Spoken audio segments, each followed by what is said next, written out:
And we are recording today. Oh, we are. We are. Let me do our intro real quick.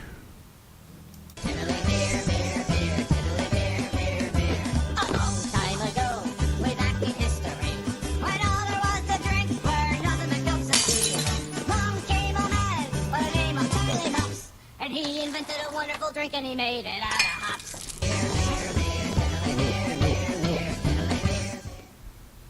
Hey. All right. We should be recording. Hopefully we're recording. I'm Jeff. I'm Dave.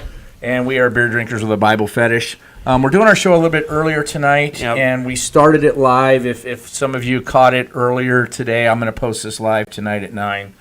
But if you guys caught it, we started to do it, and apparently our internet's being throttled or something right now. It's just that so anyone who's used cable modem, rush hour, you get slowed down. Unfortunately, where we're connected, we don't have exclusive bandwidth, so therefore we're having. We're some actually issues. where I'm at. We're actually in my office. So we're on a work work line too, like a work T1 line type thing. So we shouldn't be having a problem. But unless it's just usage in the area, it is. It's the monopoly of Cox. It's just the way it goes. So they kind of do what they want and throttle you or whatever they feel like doing. So, anyways, we decided to do. It's been a while since Mike's been here. Yeah. We're doing the show a little bit earlier because he's running marathons and doing all that right now. In fact, we half both marathons, are. Yeah. Doing a half marathon this weekend. So that'll be a lot of fun. Let's break out some beer here. Right. So we're going with something a little kind of an uncommon Mexican beer. Yep. It's I've had this in Mexico before. It's Estrella Jalisco. Yep. So in Mexico, it's actually pretty good. It's not even real common down there. It's kind of a smaller brewery even in Mexico, unless you're way down in the south of Mexico near Jalisco. Well, they got some money because they bought one of the giant banners at Dodger Stadium. Did they really? Oh yeah. Wow. So they got some money. Wonder if they got picked up by somebody. Maybe they got picked up by a bigger brewer or something down there. Probably. I have no idea. Let's see. It's out of Guadalajara. Out of Guadalajara, product of Mexico, 4.5% alcohol by volume. So we're gonna give this one a try. Let's pop this baby open. Hand this over. Oh, that sounded nice. That was that nice. One. See if Yeah. we can get a twofer. Almost. Yeah, they've got those pretty nice in there. All right, let's hit our beer pour real quick.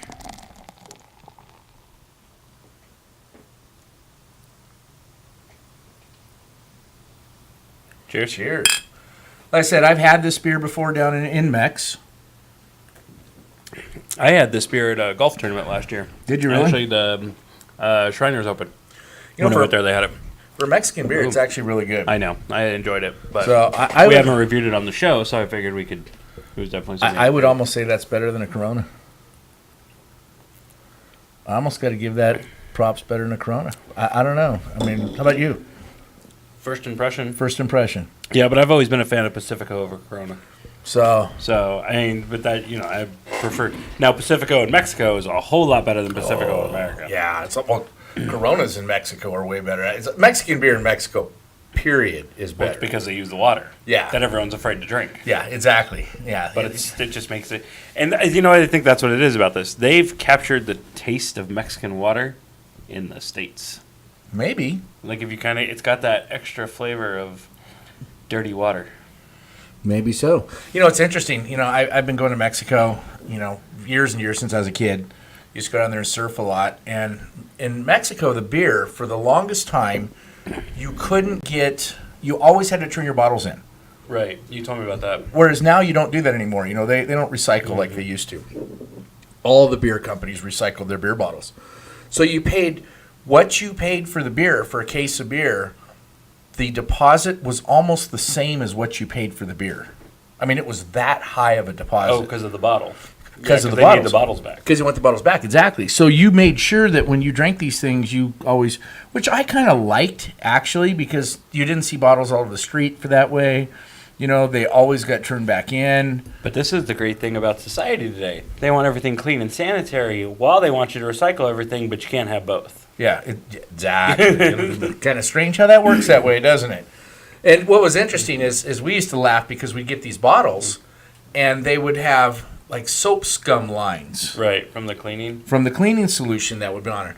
And what that was, somebody told me one time that at night, when they shut the factory down, wherever that bottle may have stopped on line, well, it stopped right there, and next thing you know, it got etched Into from the this glass. lines. Yeah, and you'd get bottles that would have 4, 5, 6 etchings through the bottles because they were used so many times.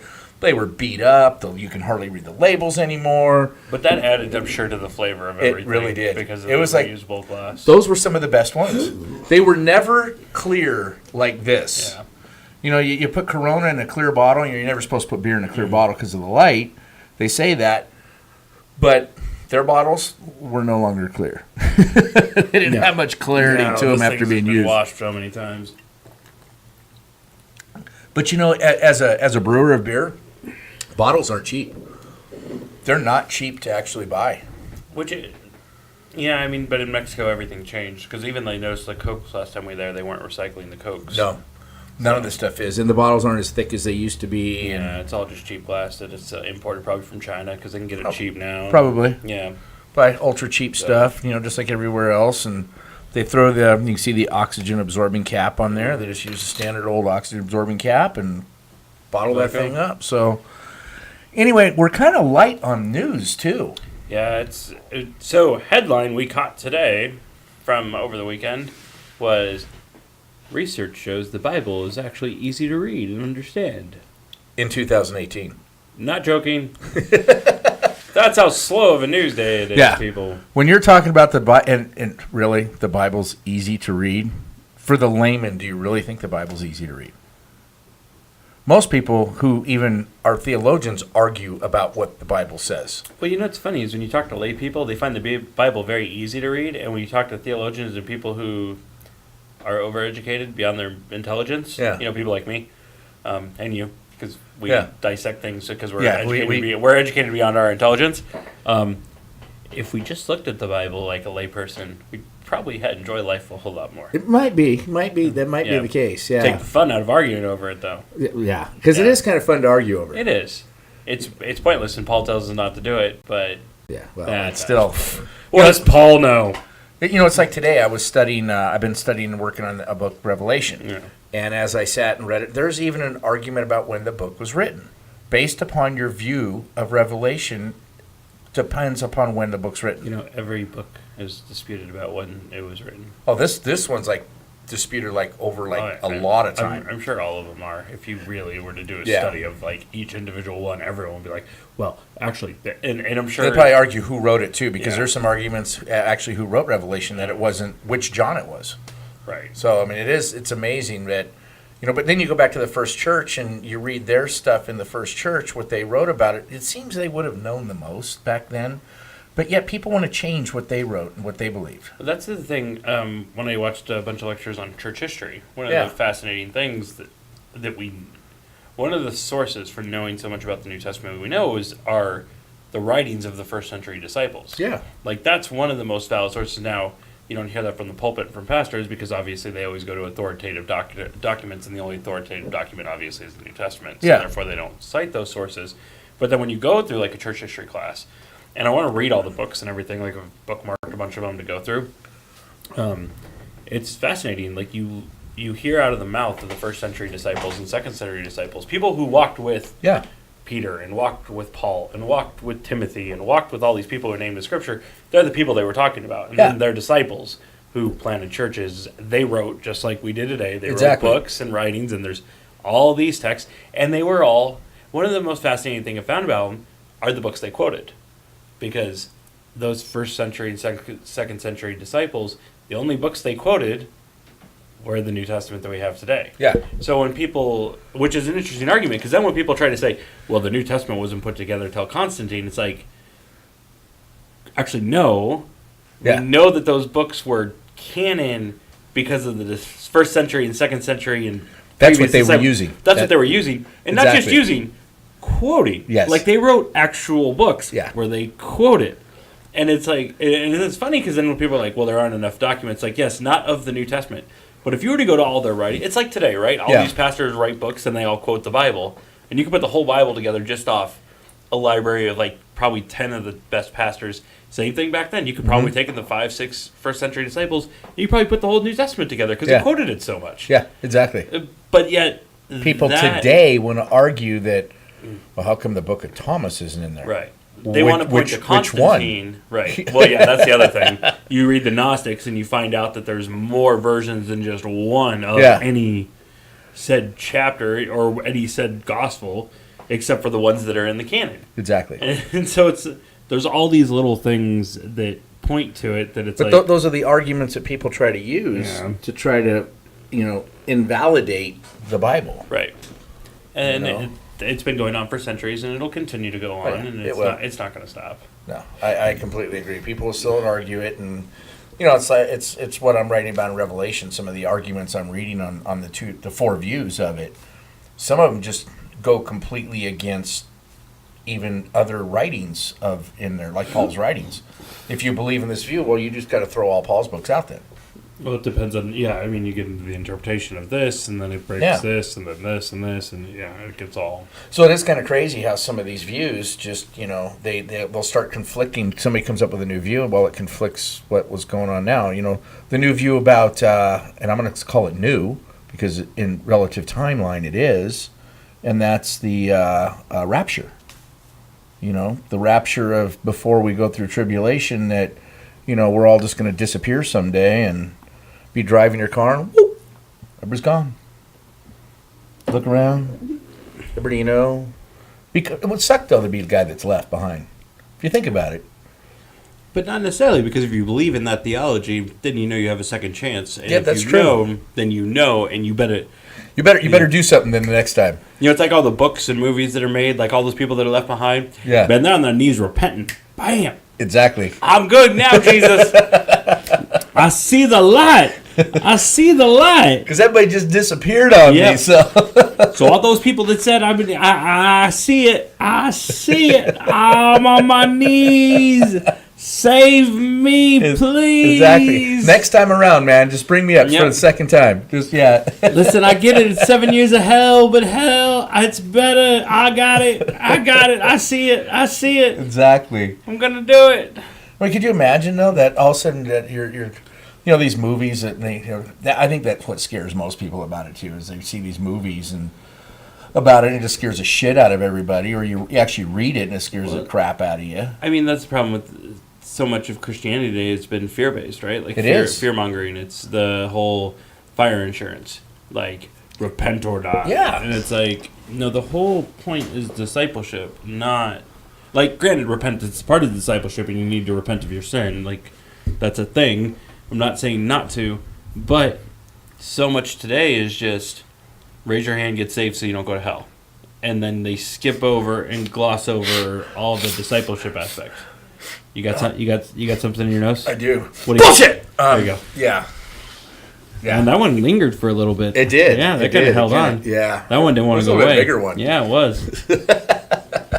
Yeah, just say this, a magical prayer, and next thing you know, you're completely saved. Yeah. Yeah, like I was thinking about it over the weekend too. Like I get the idea of the sinner's prayer. Like the sinner's prayer is like a starting point. Like I was sitting in church on Sunday, and the place was they don't do altar calls like that, But I was like, for people, they want that life moment, like that starting point. Like I got saved on that day, and I understand like that. It does make sense if you look at it from that point of view. Right, from that aspect, I get it. I think the issue I'm starting to have with it, like more defined and like really get it in my head, is the misleading claim that just because you said a prayer, you're now saved. Yeah, exactly. Like obviously. To me, I think that's completely misleading. Right, and that's where it's like you don't want to mislead somebody by saying just because you said a prayer, you're saved now, because that's the danger, because it's a lifelong discipleship process. Yes.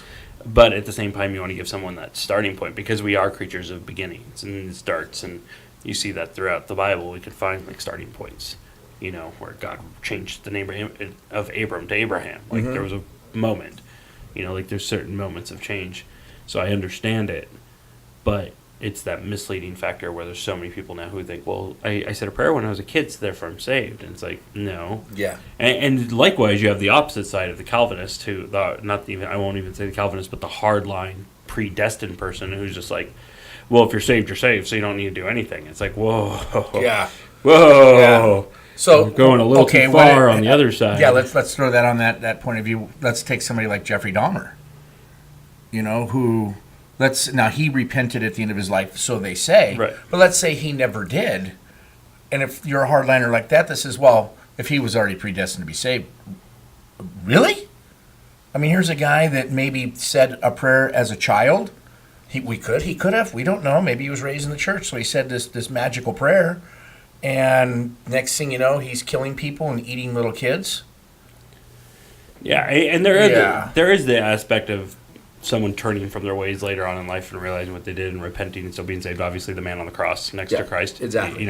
He got saved a few minutes before his death. Yeah. And we don't know. Well, obviously, he did something terrible enough to warranted crucifixion. Mm-hmm. So he did something very evil and repented in the last life. Well, I think So- they call him the thief on the cross, so I'm assuming he was a thief of some sort. yeah, but crucifixion wasn't exactly just for thieves. Depends who he robbed, I guess. Yeah, that's true. He could have robbed a prominent Roman person. Yeah, and- you do and- something like that, yeah, you're That's done. true. That's you true. know, But if we go with the fact that he was probably it's most kind of likely, like crossing Hillary or Bill. I'm I never didn't going go to say anything evil about Hillary or Bill. I know a lot of people who do end up suiciding themselves. That's what I mean. Not going to say anything bad about them. There's some holes in the desert that Hillary, Bill, whatever, you're politicians. Bill, you were the hand of God when you were a politician. Uh-huh. Hillary, you wanted to be the hand of God. Yeah. But rumor is she's going to run again in 2 years. So Is she really? maybe she'll be the hand of God in 2 years. Yeah, I don't know. Okay. Hey, So what if God wants Hillary Clinton to be president? then that's the way it is. Then Yeah. she becomes president. Then she becomes president. Exactly. they're gonna- Ain't nothing I'm gonna do about it. I know the suicide rate has been going up, but it may well, no, maybe it'll go down once she becomes president, right? know. She'll finally get in office. Maybe not. Who knows? I don't know. Not saying you suicide people, Hillary, but I'm just saying there's kind of a correlation. Yeah, I don't know. But I mean, believe you, there's- Hillary. Whatever you say, I believe. Yeah. Yeah. Just I want to be on your good side. Oh yeah, always, So, always. yeah, we never want to get on their bad side. Don't worry, So- Hillary. I didn't vote for you, but I didn't vote for the orange man either. Yeah. So, it's interesting. Today is night before voting. As we call it, night before Armageddon. Yeah, night before Armageddon. So tonight's the night before the vote. So wherever you live, if you do believe in that, get out and vote. I know I did. You're not voting. Hey, you didn't see have anything your that- full right to exercise your right to not You do. vote. You as well. have a right to do either one, and that's something we have a right to do in Hey. this country. Vote, don't vote. Vote for specific things too. Like I think that's a lot of things that people miss. Like you don't have to vote for everything on there. Like No. here in Nevada, we have to vote for judges. I don't know these people. No, I have no idea who any of them are. It's just like, I don't. No, in fact, I asked a friend of mine that's an attorney. It's Yeah. like, who's going to make the best judge? Because Right. I don't know. And I had an attorney friend who or I said, just leave them blank. yeah, I had an attorney friend who said, you know what, if you don't know them, just leave them blank. Yeah. And that's what I do a lot of the time. Just leave it Yeah, blank. or half of these politicians, it's like, one or the other. Neither. I do that on a lot of them too. Well, yeah. Neither. I mean, that was the hard issue here in Nevada, right? Like we have a race, and I'm going to leave this as anonymous as possible with just Yeah. generalizations. In one of the race, you have crony capitalist versus person who doesn't enforce the law that he was hired and voted to enforce the law. Yeah. And then you sit back and you wonder, and then you hear all the crap on the TV about everything. So Just saying, we got somebody knocking. knocking. You are the only one here. But you get these politicians and races, and then for me personally, like it's a personal thing. I sit there and I look at that and I'm like, okay, I've got one guy who is voted into office and he's supposed to enforce the law, and because of his political ideology, doesn't enforce the law. Doesn't enforce the law. He blatantly But just that's ignores your the law. job. Correct, that's your job. Whether you like it or not, it's Yeah. your job to enforce it, and he doesn't. And then on the other hand, I got a guy who, for all intents and purposes, is just a crony capitalist. Mm-hmm. And it's like, and then I'm asked to vote for them, or what I typically used to do all the time, vote for a bunch of third-party people. And It almost seems today, and you hear this more and more often anymore, that it's like you're voting for the worst of two evils. see, I won't You know, say... you hear that, but I mean, you just hear that phrase. Yeah, and You I know- don't want to say it that much because I know a lot of people are like, well, the party that they are part of, they do good things. And hey, you know what? That's your thing. That's your thing. I don't know. The things that matter to me that I look at, I'm like, they don't even get addressed in the political issue. And then they make friends who are very political and very hardline, like not hardline, but very political into stuff. When I bring up those issues to them, those are like minor things. And I'm like, how is a politician refusing to do their job because of political ideology not a big thing? Yet But it's not a big thing to them because when I look at politics in general, right, like that's what our political leaders are expected to do is rule by edict, like get in office and just kind of do whatever their political ideology allows them to and ignore. We have so many laws now. It's ignore what laws you don't like and enforce the ones you do. And then when the next party comes in, they'll ignore the laws they don't like and they'll enforce the ones that they do. But that's the sad part. They're there to enforce the laws that are written. Well, that's the thing. No matter who writes them, that's what they're supposed to be doing. Right. You should enforce all laws. Yeah. Whether you like them or not. And if you don't like them, then you change the process. Change the law or remove it. Yeah. Here's what's amazing. We saw this in what I do, my career. And during the downfall of the market, I saw laws getting passed to supposedly protect people, right, from foreclosures. Well, the laws were written so poorly and so badly that it would actually hurt them, and it was hurting everybody. So instead of removing the law, they write other laws to counter that law, and then that didn't work. So there was like a whole slew of like 4 or 5 laws written there in a row, and by the time they got it all done, you couldn't decipher anything on what the hell was going on. I mean, it just got so bad. It was like, why didn't you just remove the first law, let's just overturn it, and start again? But no, they don't seem to ever want to do that. They just write new ones. Yeah, that part I don't get. It's a strange proposition, but it's why I've gotten so discouraged about the whole political thing. Well, not discouraged. I found solace in the fact that all people who get elected, regardless of how people vote, will be the person that God wants in power. Yeah. Regardless of... Yeah, Romans 13? No. 12, 10, 9? Whatever, it's in somewhere Romans. in there, yeah. There's a few, because then even Peter talks about its submission Yeah. to the authority. These are people placed by God, and don't give me this crap that... Listen, Hitler, yes. Caligula, yes. If you want to give me this crap about American people are so bad that God wouldn't appoint these people, do some history about the Roman Caesars that were in power, that Paul and Peter both would have witnessed being in power. And they were saying this, that they were put there by God. Correct. Not only that, Paul wrote a book to Roman citizens about people like Caligula who appointed his horse first in command. Yeah. So... Crazy man. And I get the whole needing to stand up for the gospel. Standing up for the gospel. Absolutely. Mm-hmm. I get it. But that's where I draw a fine line. We have to be careful where the gospel crosses into political advocacy. Yeah. And again, I'm not saying don't advocate politically for stuff. Like everyone always says the abolitionists were a bunch of Christians that started the abolition movement. I get it. I get that we need to fight for certain things as Christians, but that needs to be done as your vocation, not as your identity. Your identity is in Christ, and the first and foremost mission is the gospel, period. Yeah. It's gospel, period. Yeah. And then after the gospel, you have your job or your vocation. If you're politically involved or politically motivated and you feel calling to do something and get involved, great, go for it, Godspeed. Understand there's Christians on the other side, and then in your fight for advocacy, you have to remember, are people seeing Jesus in all you do? This is what I find amazing, and we mentioned the article a while back that Kellard wrote about a church choosing a side, and are you turning people away from Christ? By going one way or the other. By going one way or the other, because you always have to look at it as whatever your point of view is. Let's say you're a Christian and this is your point of view. I guarantee you there's a Christian on the other side with the opposite point of view. Right. Especially when it comes to politics. Oh, yeah. So who's going to... So you're... I'm right. This is what God wants. Well, they're saying the same thing on the other side. Do you really think that whatever happens in the outcome is what's supposed to happen? You can't sit and tell me that person was, that you're definitely right. No. Because you don't know the outcome or even what that's going to cause long term. What the results of maybe something bad will be long term. Are we going through a test? Are we going through a purification process? Are we doing something like that? Mm-hmm. We don't know. Right. We can't answer those questions at this moment in time. Correct. And so it's just strange. Like we've gotten so corrupted about the left and the right with the it church has. getting involved with the left and the right. It's true. And the gospel should offend, and then you should have your voice as whoever you are. Like problem is when you mix the politics with the gospel, you now start offending the other side, and the gospel now becomes it's something that it offends other people because now you're mixed politics with Well, it. it's politics that are offending, not the gospel that's Yeah, offending. but It's like people are cross offended- that line. Is Right. what I'm saying is people cross the line and see him as one. Well, and this is where I tell people all the time, when you start using the gospel for your political agenda, you're going to end up with another crusade.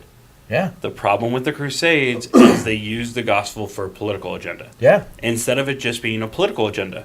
You want to go sack Jerusalem to take the war to the Islamic people at that time, and you want to go. And the problem is they did it in the name of God instead of the name of power and whatever other political means that they wanted to go fight a power, crusade. greed, money, everything else that Whatever, went along like, with it. there was Land grab There was a multitude of reasons. Yeah. They covered it in religion so that they could to justify their to actions. justify it, to gain Yeah. support, to do whatever justification they wanted to Yeah. use. And now all the people remember about the Crusades is it was done in the name of God. Yeah, Same thing today. You have people doing political agendas in the name of God, whether it's good, bad, right, or wrong. But you have the other side looking at them like they're crusaders. mm-hmm. Well, stop doing your political agenda in the name of God.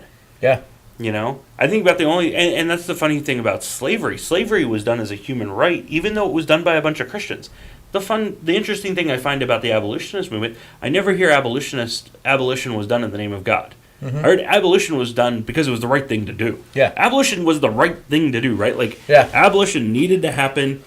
Slavery was no longer like, I heard a good discussion of three black pastors talk about slavery and the difference between Western slavery and slavery of the Bible, right? Slavery of the Bible, for the most part, not all cases. a lot of it was indentured. Correct. It was very indentured where Yeah. there was an end point, right? Like there was Yeah. always for a time or Yes. a period, and there was an end point. And Yes. the difference between that type of slavery or bondness or indentured and Western slavery is there's no end point in Western slavery. Yeah. Western slavery was You, your ownership, kids, your your wife, kids, I family, own yeah. you. That's it. I own Whereas- your generations. Like I own you forever. Yeah, whereas in the Bible, biblically, it was an indentured where you're paying a debt. Correct.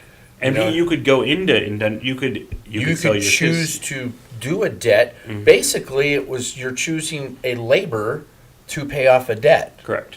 That's all you're doing. I pointed this out to somebody a while back. This person that talked, well, there's slavery. There's slavery in the Bible and stuff. So that's a bunch of crap. But when I explained that to him, I said, in reality, you're a slave today. I said, you're a slave to your bills. You have to pay those bills, right? We also saved your employer. You're a slave to your employer. You do this to make money to pay debt. Yeah. That's exactly what it was back then. You sold labor yourself to pay debt. It's no different today. We just don't call ourselves slaves. Right, and there was now I'm not taking out that in biblical times there was actual slavery with owning a property and whatnot. Yes. There was various degrees of slavery in the scripture, but the abolitionists, they weren't fighting for slavery in the Bible because when they looked at it, they said this needs to go away. This is not right. This is not biblical. This Yeah. is not anything that God ever talked about. Like when Paul said, "If you're a slave, treat your master well." The thought, in not all cases, obviously, but generally, as if you're a bondservant, yes, because you're eventually going to be out of slavery, so you need to treat your master well. Yeah. That was a very different type of Oh, slavery. by the way, too, treat your slaves very well, too. Correct, because they are bondservants, and eventually Yes. they will be free. I heard one pastor talk about how there were churches in the first century where you had bondservants who were actually the deacons and elders of the church Yes. that their master was attending. So you would have a very unique dynamic in the first century where you would have a master and a bondservant throughout the week, and the bondservant serving the master, and then on Sunday, the master would have to go to the bondservant because the bondservant would actually be an elder or deacon in the Yeah. church. And it was a very unique paradigm, but that was a very different context of slavery than we have in the West, of what we knew as Yeah. slavery in the 16th, 17th centuries, of Yeah. what it became. But going back to the original point, abolition was not done in the name of God. It was Christians who started the movement and pushed the movement and fought for the movement and got the change and really drove that home. And God blessed the church for doing that. But they didn't do it in the name of God. They did it because it's the right thing to do. And I think the problem we have today, both on the left and the right, because you have people on the left screaming that certain things need to be done in the name of God, and you have people on the right screaming they need to be done in the name of God. Do it because it's the right thing to do, not because it's the name of God. There's a story that we talked about, too. We pulled up. The news is slow, but talking about slow. Yeah, there's that 90-something-year-old cross. Oh, and yeah, there's a cross memorial. I guess it's a Supreme Court case that some people want. Yeah, apparently the Supreme Court has agreed to see this case because the atheist movement want this cross removed. It's a humanist movement. Human atheist movement want this cross removed because it's a cross, and it's there as a memorial to represent some soldiers that had died. From World War One? One or two, World yeah. War Two. It's got to be one, 90-something years old. Yeah, so it'd be World War One. So it's this old cross from there, and that's a memorial for them. So they're fighting to keep it. The Supreme Court has seen it, and I thought it was interesting. One of the arguments to keep it, and I'm for keeping it. I mean, for what it represents. I mean, it's not there to represent Christianity. I'm not even sure where it's located. But here's the problem that I thought the argument was really good. Is what's next Arlington Cemetery, all the crosses at Arlington Cemetery, because if they take that down, now they have a case to go after stuff like that. Right, but we talked about this earlier. I think one of the big problems people are making in society today, on on more of the atheistic side, it's very similar to the kneeling situation in the NFL. I get the idea of separation of church and state, or I get the idea of kneeling because you want to stand up for something. It's not being received by other people correctly in the culture. Yeah. And normally people are, especially people on the left side, they're usually really good at reading culture. Like they're really good at playing into culture and presenting things in a cultural manner. And this is two things where I think people on the left, they kind of misread the cultural cues on trying to push what they were trying to get. Yeah. I understand the idea of separation of church and state with the memorial. The problem is culturally it's being received that you're trying to attack memorials across the country. Yes. Because the majority of memorials at that time would be crosses. Yeah. So you're being seen as attacking memorials, not as attacking crosses. And it's not being perceived properly in the culture. It's the same with the kneeling. I understand what you were trying to stand up against, but it wasn't being perceived well by the majority. And that's the hard part. Like, you find people in the right who agree that there's a problem with the justice system. And you would find allies with it if you would have found a way to present your protest in a way that would have been received by the other side. And that's the thing that I don't like today is everyone's just speaking to their echo chamber, right? Like, the kneeling thing, nobody cares because everyone on the left loves him and he's a hero. So therefore, screw the messaging on the right. We all love you. Yeah, but we're trying to get back to a society where we can engage in a civil discussion. And when you're not willing to understand where the other side of the culture is, you're never going to hear them. And so they keep screaming police brutality, and you're against police brutality, when that's not what the right's saying. The right's saying, no, we don't like the way you're disrespecting the flag. Like, you don't understand the cultural element that's received with the kneeling. Yeah. It's not the protest that they're upset about. It's the cultural aspect. Yeah. How are you perceived? The cross is a cultural aspect. Like, there's so many of these cultural norms, and it's strange for me as a millennial, especially an older one. I'm so used to the messaging on the left, especially growing up in California. Everything always hit home. Like, they always found a way, especially someone like Bill Clinton, right? Like, Bill Clinton, from the little bit I remember in the 90s, he was very good at cultural narratives of reaching across the aisle, working, there. And I thought Obama... Well, if you didn't agree with him, you wound up in the desert or committed suicide anyway. No, that was his wife. Stop. That's the wife. That's not him. Hi, Bill. Hey, but, we used to have this narrative, and I know Hillary used to come over for dinner tomorrow? We're talking politics on the night of the election, but it's just kind of one of those things, like, we kind of missed where we used to talk with each other. Like, we used to be able to hit the culture right, Yeah. where we could actually have these just productive conversations on issues of substance. Like, there's a prayer thing going on with some high school kids that are told not allowed to pray. Listen, I thought the rules were understood that adults were not allowed on campuses and kids were free to do what they wanted. Yeah. And now you have a principal attacking kids. Like, For praying in for school. praying in school. No, that's not the rules. The rules are no adults. Like, kids are allowed to do what kids want to do. And if you don't like it, that's fine. Now, I get it. As a Christian and as someone who I'd previously worked with youth, my encouragement to the youth would be, don't do it in public, because Christ said to go in the closet and shut the door. So if this principal is a Christian and he's trying to do that, Well, then he needs to work on his messaging to his students. Like, he needs to go to the kids and be like, hey, guys, I'm not telling you can't do this, but I am going to show you where Jesus said you should probably go into classroom. And here's the problem. Once he points that out, now he's pointing out something biblical, and now he gets in trouble for doing that too. True. So that's But he's getting, that's a line he's got to getting walk. just as much crap to telling the kids to knock Yeah. it off and not do anything. Yeah. Like, you got to do one. Like, if you're going to do something, at least find a way to speak into their lives. Like, as a principal and someone who, like, hey, kids, I understand what you're doing. You know, maybe this would be a more thoughtful way of doing it, right? Like, because again, we just talked about examples of where the left is missing culturally. Yeah. This is an example of high school kids missing cultural on the left, right? Like, they're on the You know, right. it's interesting. I've And- always said it when I was, I was a coach and a high school wrestling coach for, Yeah. a number of years. And we would actually pray before a match. And I was a paid staff. And I would bring the students in and we all prayed. But we always prefaced it beforehand.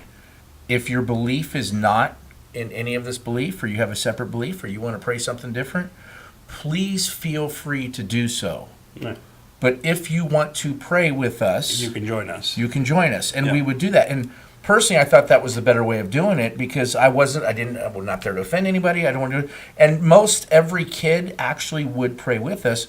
We did have a couple of children one year who were of Muslim faith, and they would kind of step away and they would do their own prayers. And I'm completely okay with that. Yeah, but I get the idea of like staff and adults and coaches. Like, I understand the argument. I could totally understand the argument on the left. Like, I get it. I don't have a problem with it at all. I don't care. But again, like the messaging, right? Like this whole prayer in school thing where we have had fights over it being in public. The messaging on the right, this is where Christians have disengaged with culture, where they're not being received well by the non-believers.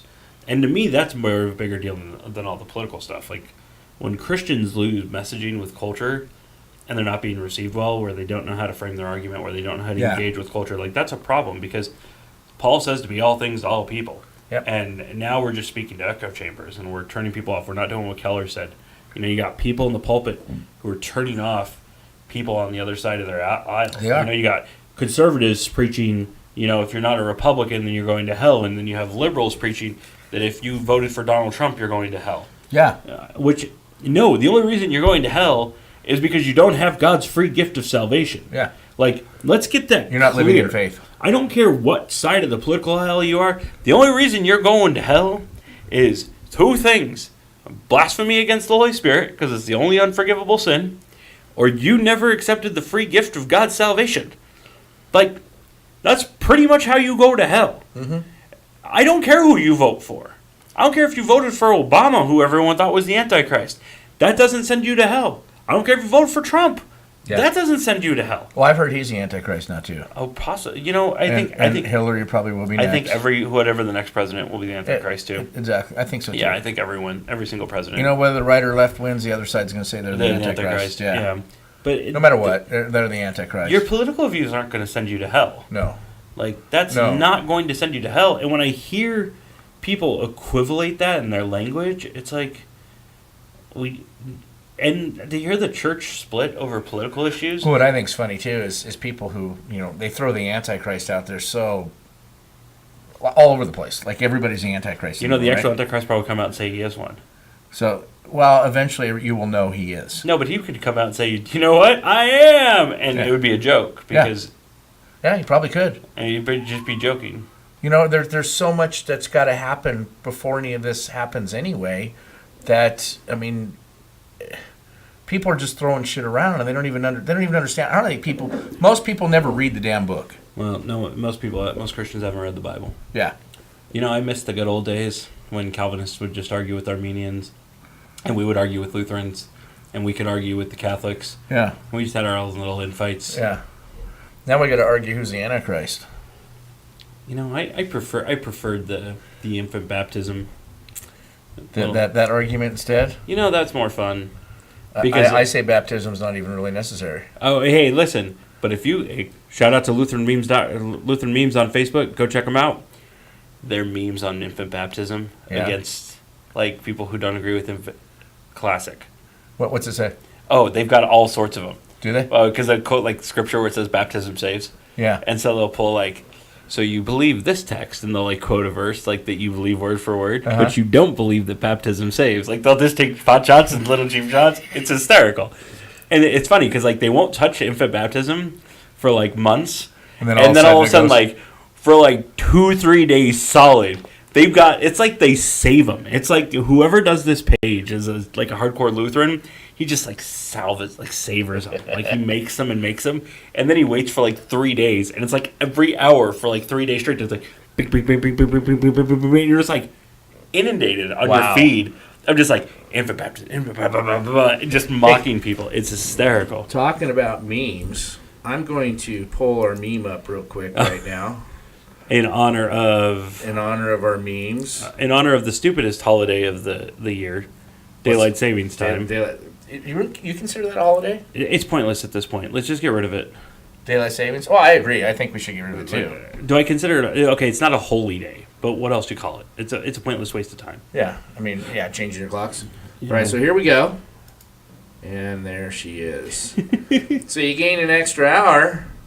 Why not spend it in church? I mean, you do change it on, Saturday night, Sunday morning, Saturday night, whatever it is. You got that extra hour that morning, so why not? Yeah, what the heck? You should, maybe that's what you ought to do. Go check out a service. Go check out a service. You can do 2 services in that day. That's true. You got 2 hours. That's your day to go explore another church. I know. Unless you go to a church that's an hour and a half for 2 hours, and then, of course... And then you got your extra hour that way. Yeah, the problem the problem with that is if you've got a pastor who always goes long, he knew he had the extra hour, probably went even extra longer. Yeah. Because he knew he had the extra hour. Yeah, I can see that. That could be a problem. Yeah. So we're hitting not quite an hour.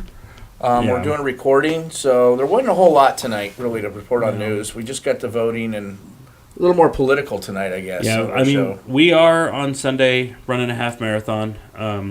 So I know the past couple weeks I haven't been here. I've changed my schedule where I've been actually following the Jocko Wilkin, I think is his name. He's up at like 4:30 in the morning, so I do my workouts at 3. Is when I'm up in the morning, but that's just. But that is just not normal to be up at that time. Yeah, but I'm in bed at like 9-10 o'clock. That is just not normal to be. Dude, I'm telling you, working out in that time of day is the best thing in the world. At 3 in the morning? Oh yeah, absolutely. No, you go for a 5. I went for an 8-mile run at 3 o'clock in the morning a couple weeks ago. It is not. It was awesome. It was so good. It was so good. No. Listen, I was listening to a quote. It was some business coach. Thieves and drunkards are running around in the night. No, see, there was a business coach. He interviewed Arnold Schwarzenegger, one of his heroes. Thessalonians, dude. It's only thieves and drunkards that run around at night.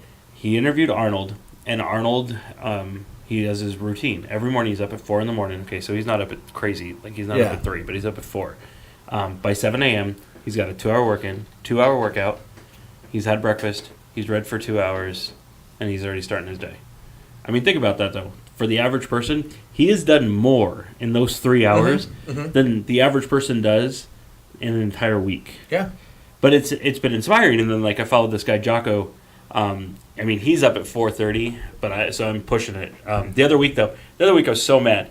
I was up at the gym, like, by 3 o'clock every morning, and he was doing a conference in San Francisco, so he was actually up a half hour before me every morning. I was so pissed.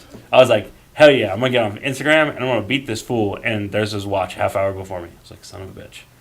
At 2:30. He was up at like 2:30. That's when the bars close and people are just going home and everything. They're just going to Dude, bed. you need to go check out. This guy's getting up. You need to go check out Mark Wahlberg, Marky Mark and the Funky Bucks, his schedule. Yeah. He starts at like 2 o'clock in the morning.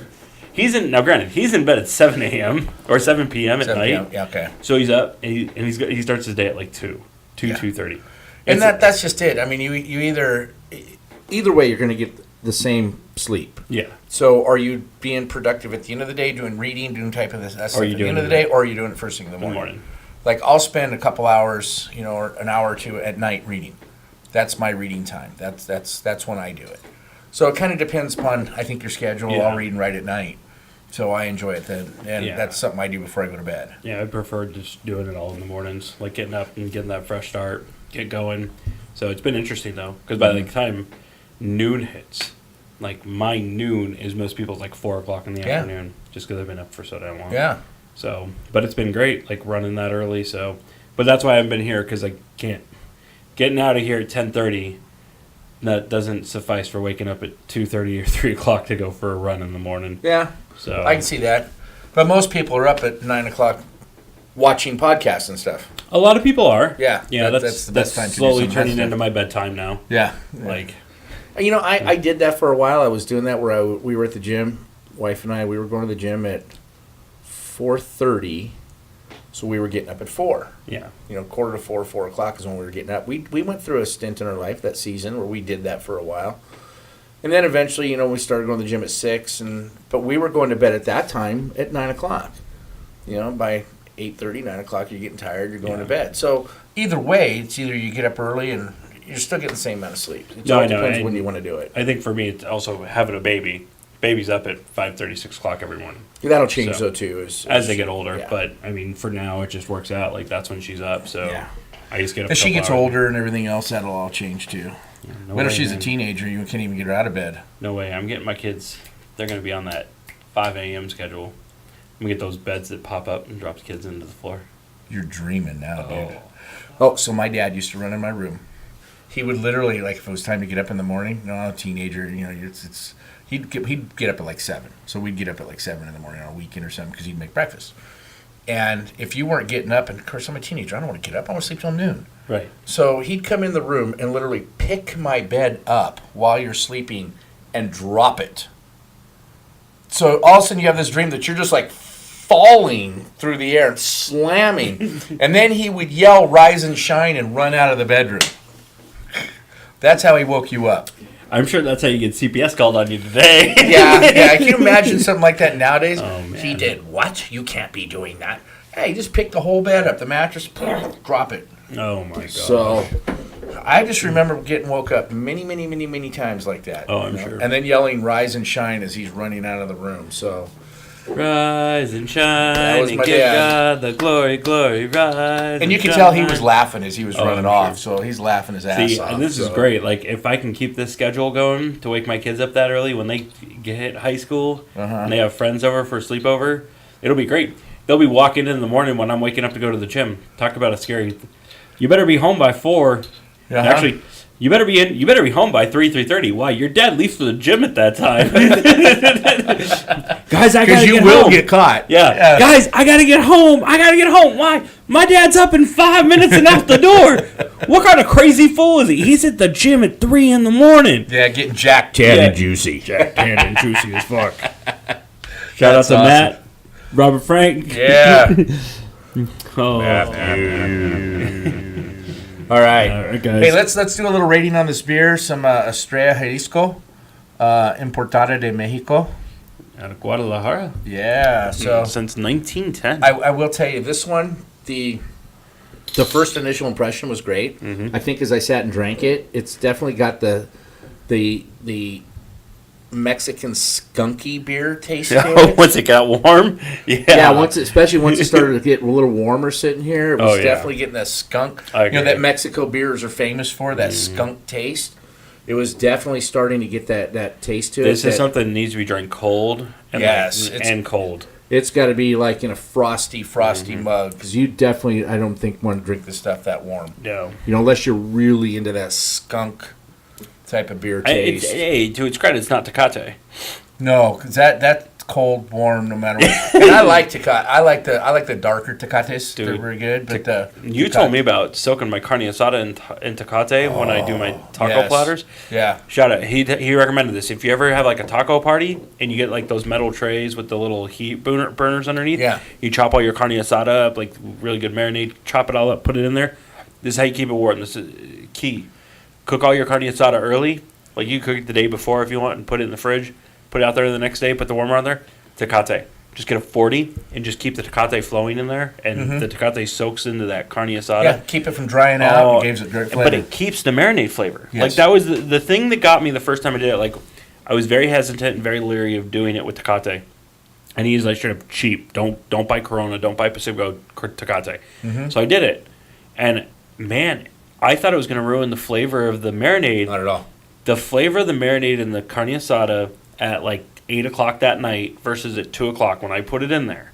Like, granted, I was cooking for a couple hours, but that 6 hours, It was just as good at 8 Yeah, o'clock yeah. as it was at That Tecate's a at great 2 marinade. o'clock. Like, it held all that natural flavor that was already in the meat, like from the marinade it soaked in, and the beer didn't take away from it. Like, it held it. Yeah. So, and now I'm afraid to use some other beer, you know. Dude, I've but- tried Corona. I've tried everything. You said Coors Light with some barbecue, though, right? Coors Light. Coors Light works really, really good. Yeah. Yeah, Coors Light works. That's a pre-marinade before you cook it. Oh, Put in okay. the Coors Light with your lemon, your garlic, Whatever your marinade your is. yeah. You know, Coors Light's your main one. Lemon and garlic, lime.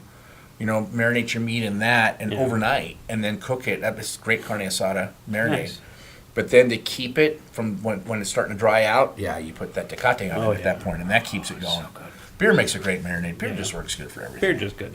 Beer's just good stuff. Beer's God's gift that we know we love. He loves us, you know. All right, well, let's rate this sucker. Yeah, I'm gonna give this one because, like I said, because it kind of dropped. It got skunky as it warmed up. When I first took a drink of it, I was kind of a higher rating. I felt a little bit closer to that full 2 thumbs up. But I'm gonna go like a 1.5. You know, because of the flavor change as it went on. I'm gonna say I'm gonna go higher than you just because initial taste was a lot better, and I Yeah. know most Mexican beers after they get warm anyway they're gonna skunk out Yeah. because it's an expectation of most Mexican beers. I'm not gonna discount it, so I'm gonna leave it at 1.75. Okay. That's okay. where I'm just gonna leave it at because I think honestly, after tonight, I think this is gonna replace Pacifico for me. Is it really? You think It, so? it huh? might because that was actually really good. Like it got the actual. I think they're cheaper too, if I recall. I don't know. They're all about the same price. They're all Okay. like. I mean, the difference between a 24-pack of Corona Pacifico and I'm sure that you're talking what It's a buck or two. $16.99 versus $15.99. Yeah, it's not. It's not like we're talking natty ice prices versus Yeah. import like IPA Natty or whatever. Ice. Like what is Pabst it? 10 PBR or something. 10, yeah. dude, PBR got expensive, man. Is it really? Dude, 2003, 2004, I get a cube, right? I get 30 PBRs for $9.99. It's like a cube of beer. Yeah. Because when $10 for a cube. when you're That's pretty 21 good. when you're 21 years old and you're broke, 30 beers or 24 beers for $10, Yeah. that's a steal. Now to get that, it's like $30 or $25. Talk about getting ripped off on PBR. I remember as a teenager, we got in a kick where we were drinking Old Milwaukee. You talk about nasty ass beer, but it was $2.99 a 12-pack. And so at you drank it. 7-Eleven. We drank it because it was $2.99. You know, Well, that's how you say it. We That's were what- teenagers back then, pulling change together to go buy Yeah. Old Milwaukee. You know, it's funny. There was a old article. Well, I'll end with this article I read. It was the Confessions of a Former Hipster. Yeah, It was this guy who lived in California. He started in San Francisco, moved to LA. Was a hipster, drove the bike, like rode the fix-gear bike, drank all Yeah. the beer and everything. And he talks about his transition from hipster to normal person. And it's funny, like he's like, you know, he goes through this whole article. He's like, yeah, the reason you have to talk about your fixed-gear bike is because you just spent $3,000 on this bike and you can't afford a car. So the reason you talk about your bike so much because you have isn't- no money. It you has spent nothing everything to on a do with bike. the fact that fixed gears are cool. It has everything to do with you're broke because you spent $3,000 on this bike. Yeah. He's like, you know why we talk about craft beer like it's the godsend? Because we're so poor, we can only afford one or two. Yeah. So you have to savor so you nitpick it. You He's- savor every one of Right. them and every So- taste. So he's like, since I got out of all of this stuff, he's like, I drink Bud Light because it's cheap and it does the job. Yeah. And I don't care. I can afford a car because I sold my bike, but I can afford the gas for the car because I don't drink the craft beer. Yep. And I don't have the wardrobe because I just buy some Walmart clothes and I got some money. He's like, I can afford my rent in a nice area. And it's funny. He's like, everything that all these people, like these millennial hipsters, would complain about not affording. Yeah. He's like, by getting rid of all the posh, fancy stuff, all of a sudden he could afford his lifestyle. Yeah. Because he was That like, makes complete sense. he didn't need to spend all this stuff on this, and then he could actually enjoy life. And he didn't have to worry about keeping up with anything or the latest. He's like, I wear what I want. I'm comfortable. I drink Bud Light because it's cheap, and I refuse it. And now he was like straight at me. He's like, I will only drink Miller or Bud Light because it's cheap, and it's not as bad as other beer. Yeah. Right? That's his preference. Right. Yeah. But he's like, it's cheap, and that's what I drink. And I was like, good for you. Way to find it out. Way to find your way out. He just learned. He did. Yeah. Unlike a lot of the millennial hipsters, it just. But they all do. I mean, there's a reason hipsters all like age out at like 27, 28. Yeah. because they finally figured it out. You get older and you don't need that Well, anymore. it's always that, it's a look at me thing and fitting in, and Yeah. I mean it's all about that at that younger age anyway. You want to fit in with your group, and Right. so it makes sense. That's just something we go through when we're younger. Just go through it. Yeah. In some form, whether it's a hipster Yeah. or jock or whatever. it is. Exactly. You finally figure out that all that stuff's a bunch of crap, and it doesn't mean anything anyway. It's best to be who you are. So All right, anyway, hey, guys. let's close out. If you're gonna vote, go do it. Get Yeah, out please there, go vote tomorrow. out. Vote your heart, vote what you feel. I don't care. I really don't give a shit which side you're on. Just go. Vote as you feel you need to vote. Just go do it. I'd rather you vote than not. Yeah. Hell, I threw my vote away for decades. So, and next, go do something good for somebody this week. yeah, absolutely, always. Whatever you choose, go pick somebody. Go to a charity. Go to a home bank. Food bank. Go buy somebody a cup of coffee. I don't care. Yeah, do the Take a pass it on. coworker to lunch. One of the best things to do at Starbucks, buy the order behind you in the drive-thru line. Yeah. It's always a good thing. Just that's simple enough, right in the drive-through line. Just hey, I want to buy them a cup of coffee, or here's this $5 towards theirs. Hey, it's getting cold. If you got old jackets or anything you want to go donate, I'm sure shelters and other places could definitely use the coats. Absolutely. So Like, it's getting cold. Old blankets, coats, any warm weather that you're gonna. If it's Christmas is coming up, you're gonna get new stuff. If you're doing Christmas shopping, you buy someone a jacket, donate one.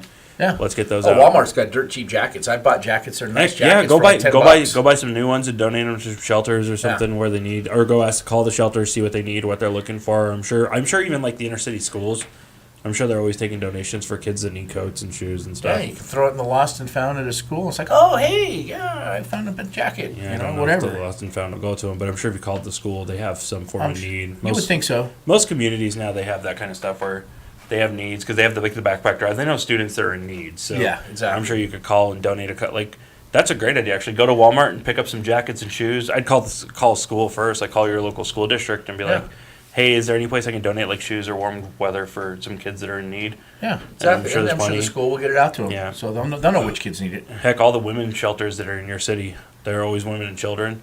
Well, They're the always- women's shelters are great because that's where a lot of the kids are. And, Correct. And I see that at the homeless shelter I'm at. That Yeah, 'cause the, you gotta- the men or the women, the kids stay with the women in the women's shelter. in the Right. women's in the women's shelter, and I mean they're always in need of stuff too. those Right. kids So you are, could always call your local women's shelter wherever they are, and I'm sure they're always looking for coats and kid stuff. Absolutely. And you go to Walmart, I'm sure you pick up a jacket, what, $10-15? Yeah. You get I've seen something them for nice $10. and warm. Go pick up a couple. Kid size is So- probably even cheaper. Less Yeah. material. Used to think they would be. I mean, right. I don't know. I mean, but it's Walmart. Walmart, Yeah. you can get something good that'll last them for a couple of years. Exactly. It's perfect. Like we're getting to the holiday season, so it's time to start thinking about it because we don't do it throughout the year, but we always do it now. And Yeah. winter's great because it's always cold, so they can always use it and then get it out there before the holidays. So anyway, do something good for somebody out there. Absolutely. Do something this week. Talk And- to you next week And we will catch you next week. after our marathon.